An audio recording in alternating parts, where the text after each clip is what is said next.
एक दिन दोपहर पीछे एक महात्मा जी आए और ब्राह्मण देवता नहीं थे, अकेली ब्राह्मणी थी घर में। अकेली ब्राह्मणी थी, ब्राह्मण देवता घर के बाहर थे। तो महात्मा जी ने आके कहा, देवी भोजन मिलेगा? तो ब्राह्मणी ने कहा, महाराज दोपहर का भोजन संपूर्ण हो चुका है,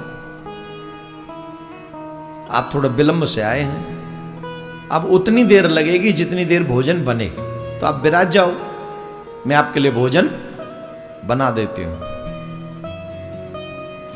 महात्मा बोले, दोपहर पड़ रही, हम जाएंगे भी कहां, यहीं बाहर बैठे हैं छप्पर के नीचे, कोई बात नहीं, तुम भोजन बना लो, हम भजन कर लेते हैं। तो बाबा भजन करने लगे, देवी भोजन बनाने लगी, भोजन बन गया, थाली आ गई, बाबा के आगे रख दी, बाबा भोजन करो।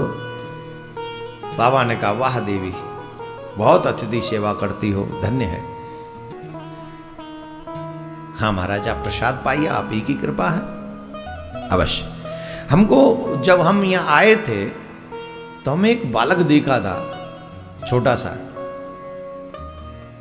वो बालक कहाँ है?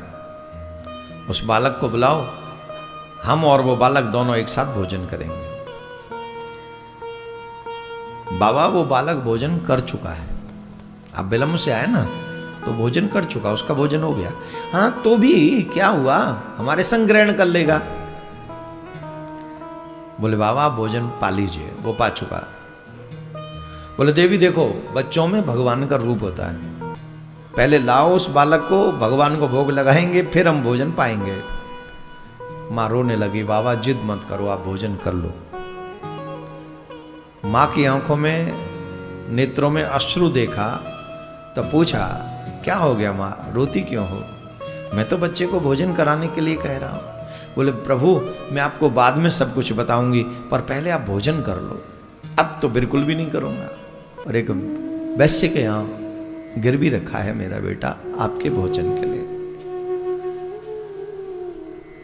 बाबा के नैन भरा है, उसी साधु की आत्मा तुम्हें आशीर्वाद देती है, तेरे घर में ब्रह्म आकर बालक बनेगा। तेरी वही ब्राह्मणी यशोदा बने, वही ब्राह्मण नंद बने, और उस साधु का वचन ब्रह्म को मां यशोदा की गोद तक पहुंचा देता है।